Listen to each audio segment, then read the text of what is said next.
Tribute Pod production. Feeling good? Here we go.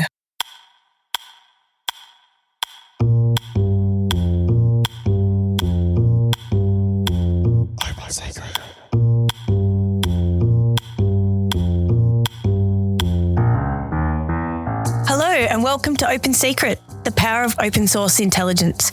I'm Kylie Pert. And I'm Jane Van Teenham. Thanks for joining us.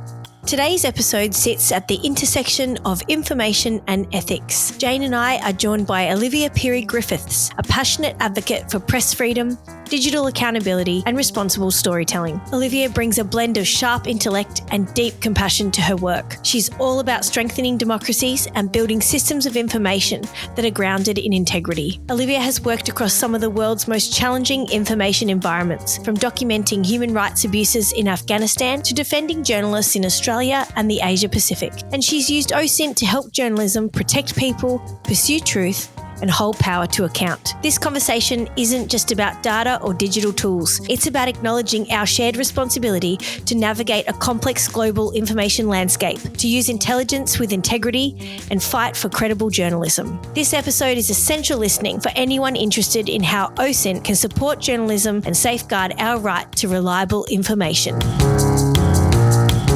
Well, welcome, Olivia Pirie-Griffiths. Thank you so much for joining us. We are both very excited to have you in the studio today. Hi, Jane. Hi, Kylie. Hi, Olivia. Great to have you here. Hi, Jane. Hi, Kylie. Thank you both. It's great to be here. Well, what a unique opportunity we had to have you in Australia, Olivia, knowing that most of your life and career has been doing exciting things overseas. We're both very keen to understand a little bit about that. I'm going to start by asking you to tell us a little bit about yourself, how you've entered the world of OSINT, and why do you think that's important? Thank you, Kylie.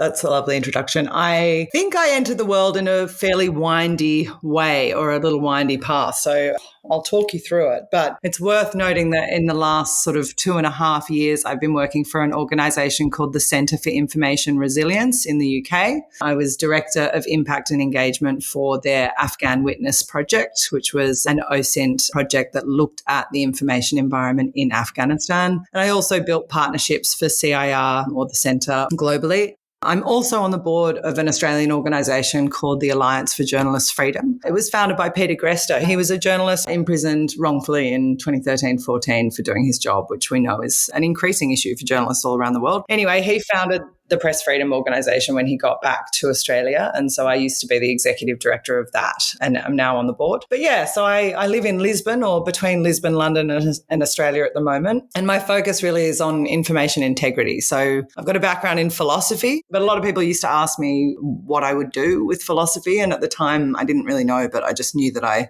loved it. So I kept following my nose and worked for not-for-profits for a long time. And I always actually thought I wanted to work in climate change. But then I realised that we can't actually solve any of the problems that we face globally if we don't have an information system that we can trust and that has integrity. And so that led to my interest in press freedom. And then from there, I became interested in counter disinformation and counter hostile influence. And so that sort of is the thread that led me to where I am today, I suppose. I think a background in philosophy means you ask good questions and provide thoughtful answers. Olivia, thank you for sharing that. It's such a powerful reminder of how varied and meaningful the path into this kind of work can be. And I really appreciate your point about information integrity. You're absolutely right. Without trustworthy systems of information, it's nearly impossible to tackle any of the major challenges we face, whether it's climate change, human rights, or democratic resilience. That idea that we need to be able to rely on the information that shapes our decisions, our institutions, and our futures feels more important than ever. And it makes me think about what we pass on. How do we train the next generation to think better and do better with information so that they can build a world that's fairer, more informed, and more humane? So that feels like a great place to begin today. Why do you think, Olivia, the integrity of information is so important right now? I should note as well that I'm not an OSINT technical expert, right? So my expertise is actually in building partnerships and programs. So I build partnerships with other OSINT organizations, with NGOs, with accountability bodies, governments, and organizations that are working, whether they're media organizations or human rights organizations. They might be working on the ground in a country. And so we'll work with them to try and integrate OSINT methodologies into their practice to strengthen the integrity of the information system overall. So yeah, I'm not a technical expert, but I have learned certainly from some incredible colleagues that I've worked with over the years. But information integrity and why it's important is a pretty clear answer to me. If we want a democracy, then we need it. If we want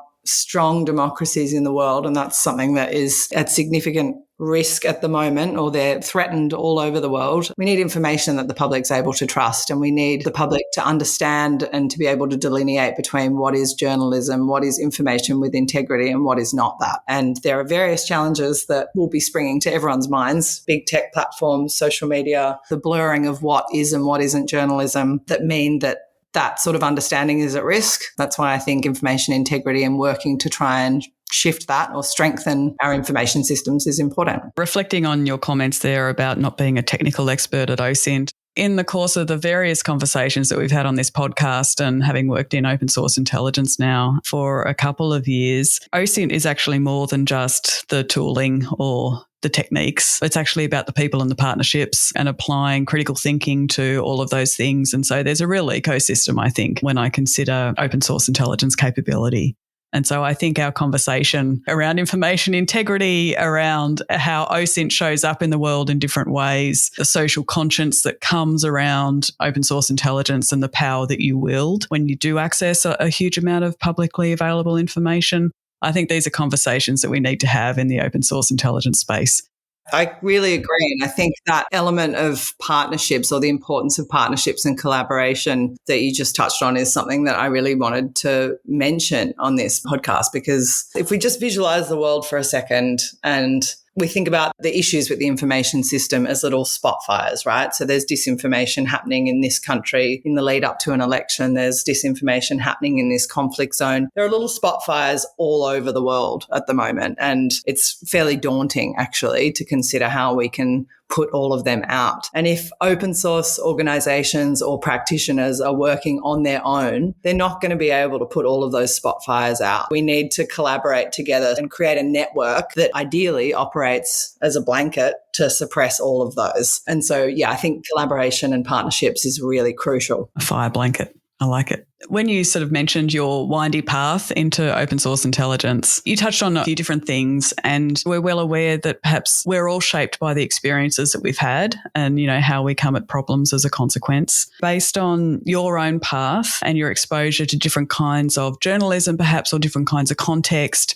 and then the use of open source intelligence as a part of the work that you're doing, you know, whether it's you directly or the teams that you're working with, I'm just kind of interested to understand perhaps how your thinking has shifted over time in terms of what you've thought about OSINT over the years. The first way that my thinking has changed is with respect to how I, in my work, practice advocacy for the importance of open source intelligence work and legislative protections for the function of journalism and open source work in a democracy. I think when I started out, I was more perhaps idealistic about what sort of advocacy would be most effective. And I've realized over time that actually I'm not saying that there's not a space for sort of that classic kind of advocacy.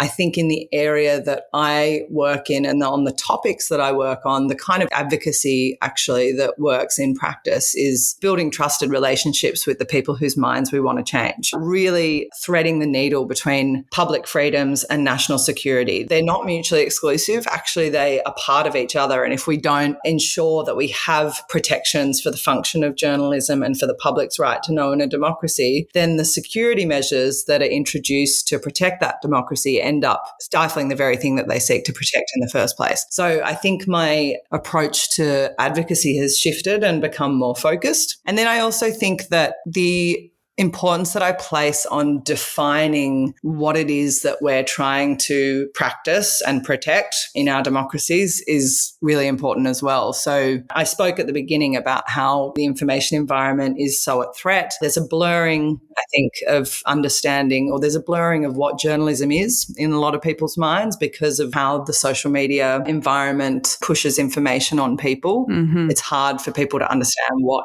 journalism is anymore. And we need to be able to define journalism as a craft. And I think the same can be said or should be said for OSINT as well. My former colleague, Matt Lawrence at CIR, is a really terrific expert in this area, actually, at sort of the importance of defining parameters for how OSINT should be and can be practiced and how it should be sort of accepted as a craft globally and why that is important. And the same goes for journalism. If we have journalism or open source that is practiced outside sort of parameters of a craft, then it sort of starts to blur what it is in the first place. It undermines it. And then it undermines public trust. Exactly right. Yeah. So I think having definitions of what it is that we're actually trying to do and what that craft is really crucial. That's such an important point. In an age where anyone can publish, defining journalism and OSINT as a craft with clear principles and standards really matters. Without that, it becomes harder to know what to trust, and we risk blurring the lines between credible work and everything else in the noise. It's a powerful reminder that how we practice something is just as important as what we produce. Can you tell us a bit more about what you've been working on recently that really highlights why this stuff matters? Few different things. The main focus of my work in the last 2.5 years has been on a project in Afghanistan that seeks to strengthen the information environment there. Very sadly, it just had funding paused. But when the Taliban took over Afghanistan again in 2021, the world was left without the ability to get information from their own embassies because obviously all of those staff had to leave the country. And so their ability to get information from inside the country was significantly reduced. And so my colleagues or former colleagues and I were able to practice OSINT to understand the conflict and crisis that was going on in Afghanistan and provide information to our stakeholders and to the public so that we could better understand how that crisis was shifting and changing and what the various imperatives were and also levers were to try and affect change there as well from an international perspective. My focus really was building those partnerships with stakeholders and also building programs and collaborations with Afghan organisations who are either based in the country or in the diaspora to try and strengthen the integrity of reporting on Afghanistan and within Afghanistan overall. We put together a grants program. We worked in collaboration with some really fantastic Afghan-led organisations who are still operating, although in this current funding environment, they're finding it harder and harder and need significant support. But we worked with incredible organisations like Zan Times, run by Zara Nada out of Canada, La Tarouse, 8am Media, Alive in Afghanistan, many really fantastic practitioners, and worked with them on projects. Zan Times, with our support, created a digital archive to track killings, disappearances and tortures of public Afghan women. We worked with 8am to put together a digital map of women's prisons and detention centres. We worked with Alive in Afghanistan to integrate open source into a series that looked at the education system in Afghanistan and how that has been changing since the Taliban takeover, and various other projects. La Tarouse also put together a fact-checking unit with our support and mentorship. That was really the great joy of my work on Afghanistan, was working with those partner organisations. Another crucial piece of work that we did was working to support digital security or working to strengthen digital security and safety for Afghan women and for the programs that are seeking to support Afghan women remotely. You know, we know that the online space is the last remaining place really that Afghan women have to operate in freely. And we know based on research that the Centre for Information Resilience did that the online space is becoming increasingly threatening. That piece of work to try and strengthen digital security and safety is something that I care about a lot as well. Broader than the Afghanistan work, I was developing partnerships for CIR globally, and I worked and led a program that was working with 2 other organisations across South Asia, Southeast Asia and the Pacific, training journalists in counter disinformation, and also worked on some other little spotlight projects in interesting places like Angola and Portugal and elsewhere. Wow. Yeah. That's my summary. That's amazing.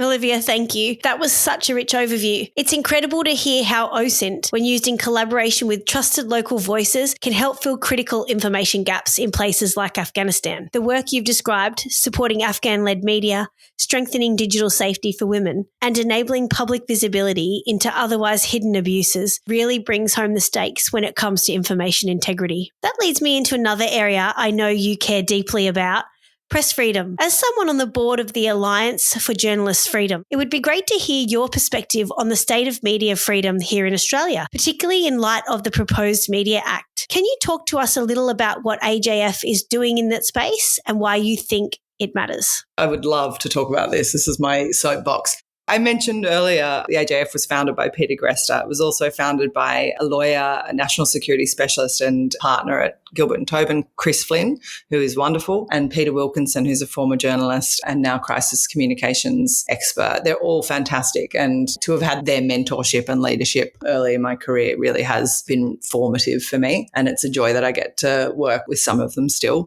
But the AJF was set up because Peter Grester got back from his experience in prison in Egypt and realised that he'd just come from a country that essentially didn't have press freedom. And when he got back to Australia, he looked at the state of press freedom in Australia and was actually shocked to find that Australia's press freedom status is actually really precarious and not safe at all. Unlike other democracies around the world, we don't have a Bill of Rights. We don't have any protections for the public's right to know in our constitution. And yet, since sort of 9/11, we've had, I think, more than 100 pieces of national security legislation that have been passed with good reason, right? They've been passed because there is a need and the threat environment is increasing significantly. So we're not arguing the need for those pieces of legislation, but they've been passed oftentimes in a rush in response to some sort of threat or some sort of incident. For example, the Christchurch massacre or the Lindt Cafe siege and so on. And so these pieces of legislation are often rushed through and therefore not defined carefully enough so that they protect and support the public's right to know in these sorts of crises as well. So they actually potentially criminalise normal journalistic work. And so what the AJF is trying to do is introduce a piece of legislation that would carve out a space so that a judge in any court proceedings would be able to consider the public's right to know and the function of journalism as an essential institution in a democracy in that proceeding. At the moment, all that exists in Australia's legislation is a public interest defence in court proceedings, but we want to turn that into a positive piece of legislation so that rather than having to prove why something is in the public interest, we should have to prove why something should not be made public. It shifts the onus in a way. That's exactly what we're trying to do, Jane. We're trying to shift the onus from a defence into a positive protection because we think that the public's right to know and the function of journalism in a democracy should be something that is considered in our legislation in a way that actually has some grit.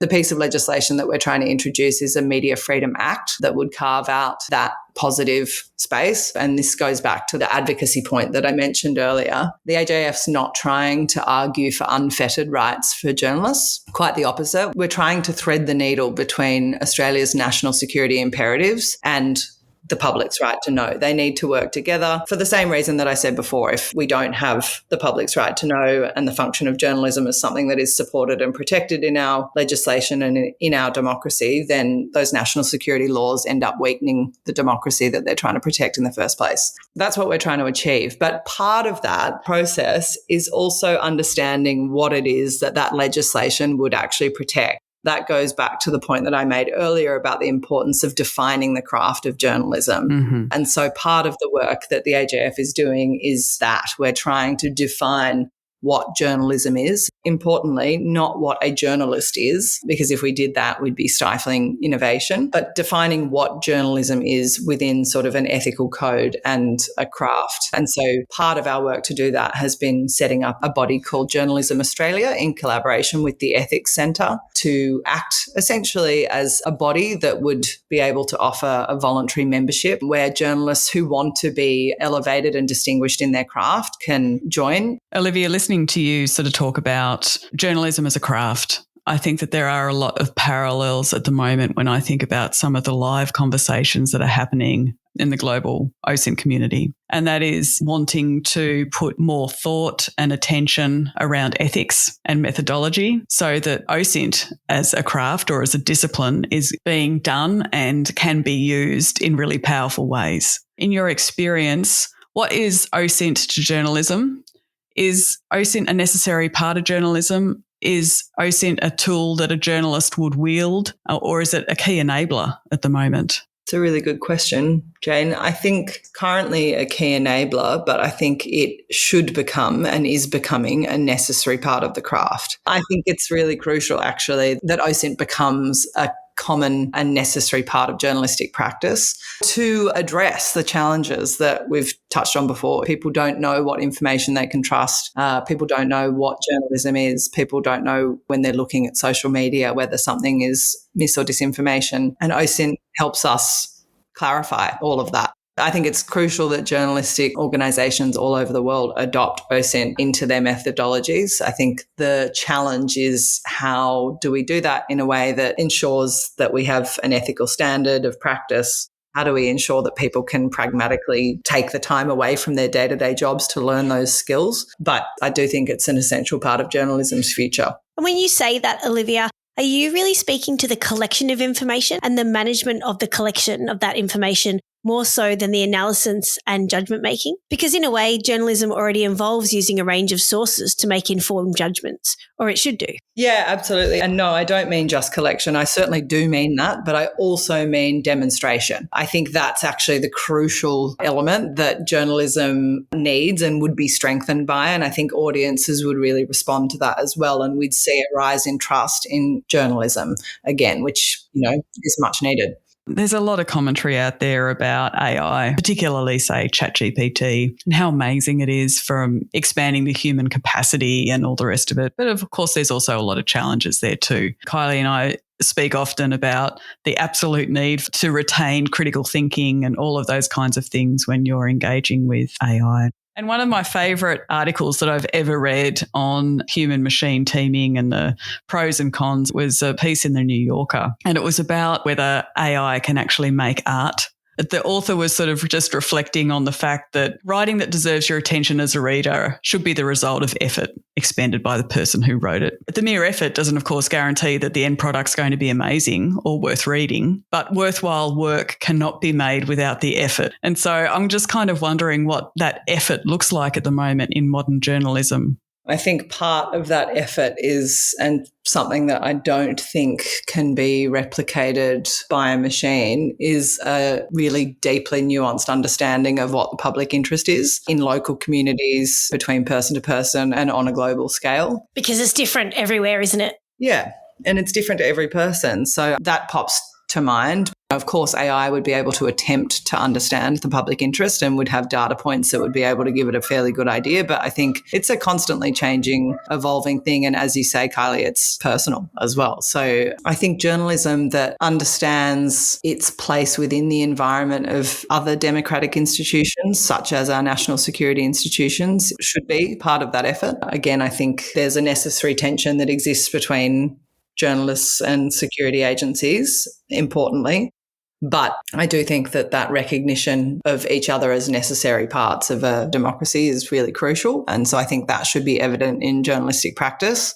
I think also a commitment to clarity, and I mean clarity of intention as well. So clarity of information, but also clarity of intentions. We see so many topics discussed today that are imbued with opinion. That's not necessarily declared. And I think journalists have a responsibility to make that declaration if it exists. They're my thoughts on it for now, but I think that's a big one.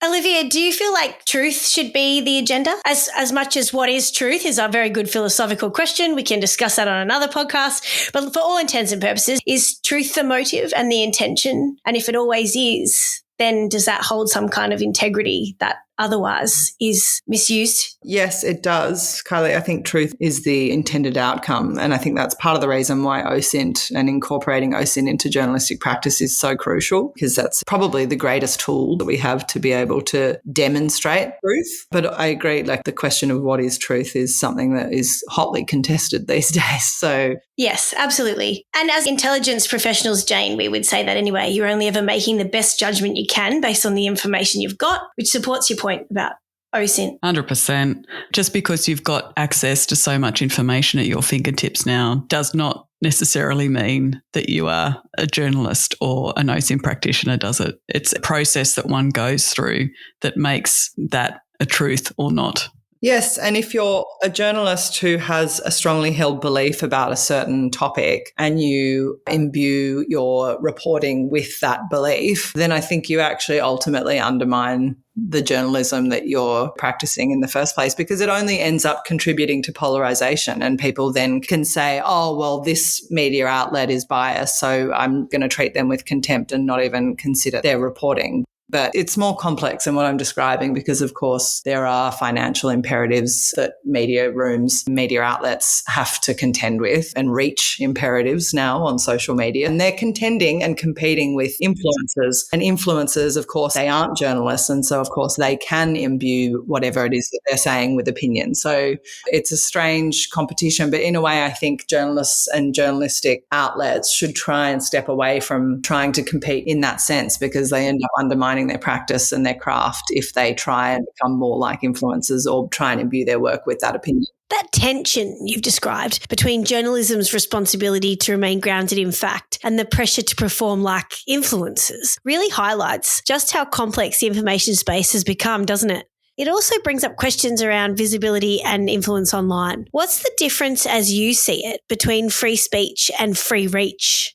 I love this topic, Kylie. Thank you. I think this is a really interesting and also dangerous area that we're currently existing in. I think we mischaracterize elements of the information environment in a way that makes them feel benign, but they're actually not benign at all. And in some instances, that mischaracterization is intentional, right? So I've mentioned before in previous discussions that we talk about the information environment as being the Wild West, or we talk about social media platforms as the town square. They're mischaracterizations. You know, the Wild West implies a sort of state of chaos where anyone can grab power and it's everyone out for themselves. And that's actually not what's happening. It's a curated, opaque system that preferences content that engenders or elicits fear and anger. And so the concept of freedom of speech is squeezed and sort of molded into something different here, because the only speech that has freedom or is able to be elevated and read by the masses is speech that elicits fear and anger. And that's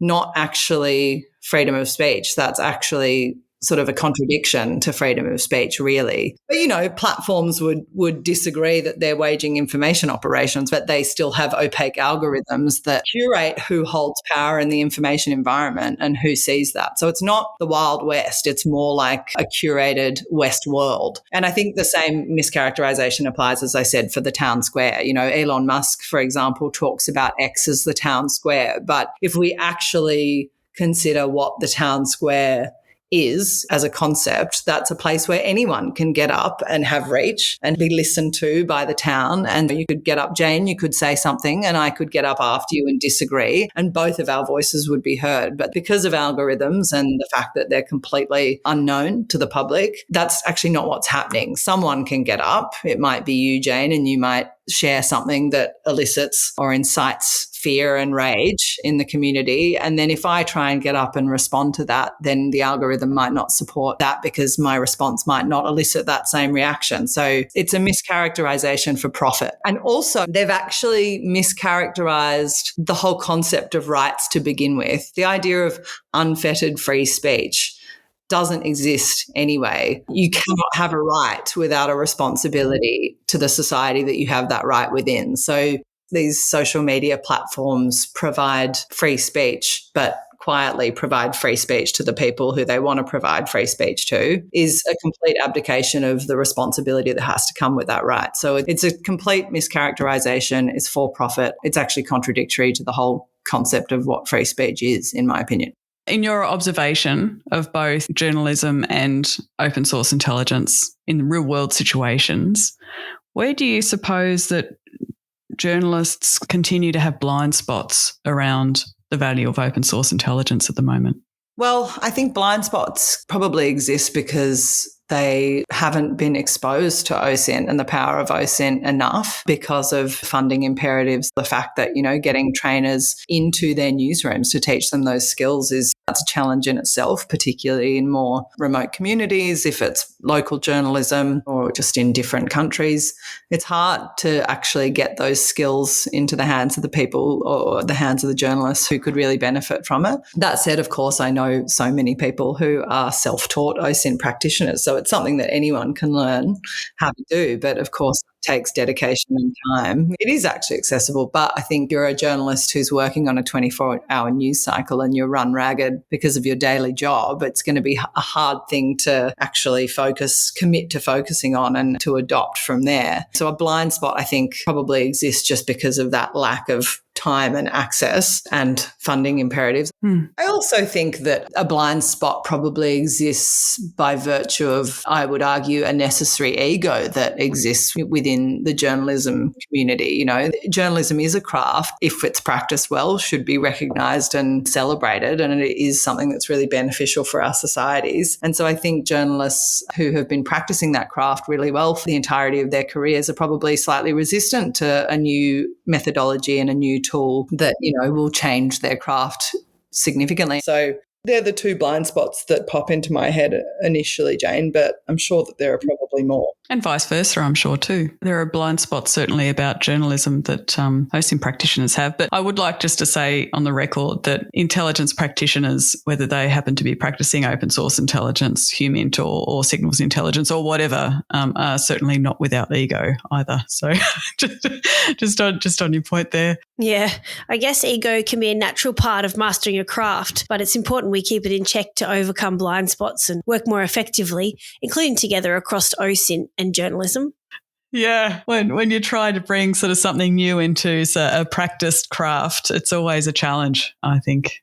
I wanted to turn now to impact and maybe a bit of future conversation as well. And the question around impact that I have for you is, when you think about your work, how do you measure impact in your work? I mean, there's a technical answer to that question and then there's a personal answer to that question, I suppose. We measure with audience metrics, audience size, the reach, etc., because where we publish exists on platforms that herald these things as important. So we need to understand how many likes we get and all that sort of stuff. Also taking those metrics with a grain of salt, given the algorithms and everything that we've discussed previously. But we also measure things like policy change, how accountability mechanisms are able to respond in the wake of, receiving information that we're able to provide them, and other measurable outcomes like that are sort of more about enabling international players and local communities or organizations to be able to conduct their work better. So a lot of the work that I've done with Afghan organizations, those to me are evidence of impact, and they're things that I personally feel really proud about as well. Measuring impact is difficult as well. I also want us to be able to measure things that aren't that tangible, like trust and collaboration, and the developing of a network of organizations that 2 years ago didn't know each other and now are all working together. That's impact, but it's a hard thing to measure. It's a hard thing to measure relationships that you've built and trust that has grown over time. But those things I think are impactful as well. Yeah. I once had a mentor that said the only metric he ever needed working in these complex spaces was to know that people went to bed asleep at night a little less afraid than they did the night before. Yeah. Wow. But I guess if you keep it simple, knowledge is power, and that for the everyday person, we need to be able to give them a little bit more. A, information, but B, knowledge that is accurate and more able to drive better decision-making and change in their worlds. If I take you back to your initial studies, what's one question philosophy taught you to keep asking, no matter what? I did my thesis on a pre-Socratic philosopher called Heraclitus, and I looked at his concept of metaphysics. So they were the first guys to think of something other than mythology. It was the birth of physics as much as it was the birth of Western philosophy. And they thought about, well, what's actually going on here? What's the fundamental principle of the universe? And the first guy who preceded Heraclitus was, I think, Thales. And he said, I think the fundamental principle of the universe is air. Everything comes from air, everything returns to air. The next guy said, no, I think you're onto something, but I think his name was Anaximander. And he said, I think it's water. It's not air, but same principle. But yeah, I think everything starts as water and returns to water. And then Heraclitus sort of departed from that thinking and said, well, I don't think there's any one element that is sort of the fundamental principle of the universe. I think it's the process of change itself that is like the fundamental principle. incomprehensible. And he wrote everything in riddles and aphorisms so that all of us could elicit our own understanding from our own point in time. And so I looked at how his concept of what he calls flux and logos is how we could come to an understanding of the self within that. So if everything's constantly changing, then how can we understand us? Or how can we even indeed understand what a rock is versus a cloud or a fish? How can we understand a human conscience as well? It's funny because it was just 1 year of my life, but that idea that everything is constantly changing and in flux is something that is completely formative and prevalent in pretty much my everyday work. But another part of my philosophy studies that has stuck with me is actually something that we've touched on earlier, which is that concept of rights and responsibilities. That's something I care a lot about. And I remember reading about Thomas Aquinas, who came up with the whole idea of rights and responsibilities back when I was 21 or something. And I remember thinking, oh, okay, so if Jane has a house on a paddock with some carrots and I have a house on a paddock with some cabbages, I only have a right to my cabbages if Jane recognises that I have that right. And she only has a right to her carrots if I take on the responsibility of recognising that she has that right. So they're inherently connected. And I think the way that the concept of rights has been, I guess, bastardised in the last few years to sort of be something that exists solely on its own without a society that, without responsibility for the societies that we're in, is something that I really want to try and change in my day-to-day work. Very thought-provoking. Very thought-provoking.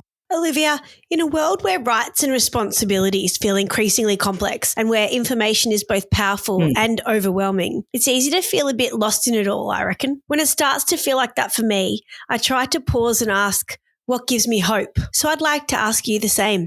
What's giving you hope right now? A book, a person, a project, a quest? I love that you suggested a quest. That's fun to think about.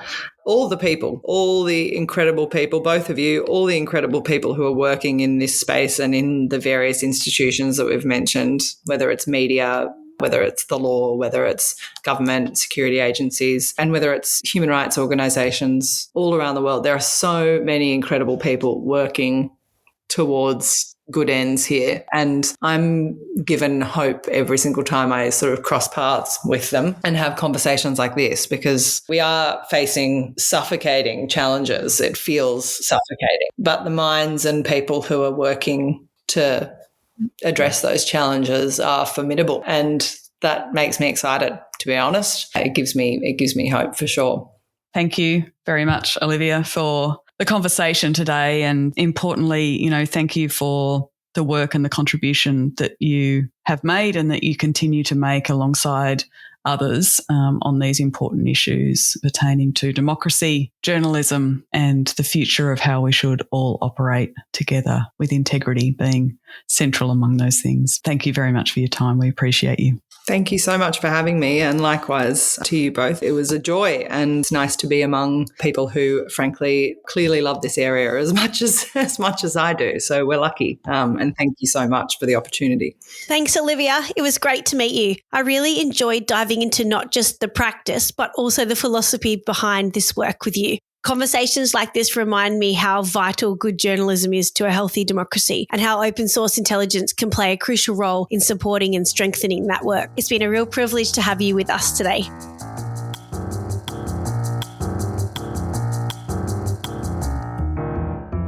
You've been listening to Open Secret, the power of open source intelligence. Open Secret was created by Kylie Pert, Amanda Shane, and Jane Van Tienen. A podcast by OSINT Combine. Make sure to visit our website, osintcombine.com, for information on how OSINT Combine can help you find, analyse and act using open source information. Open Secret is recorded on the lands of the Cubby Cubby people. OSINT Combine acknowledges Aboriginal and Torres Strait Islander peoples as the first Australians and traditional custodians of the land where we work, live and learn.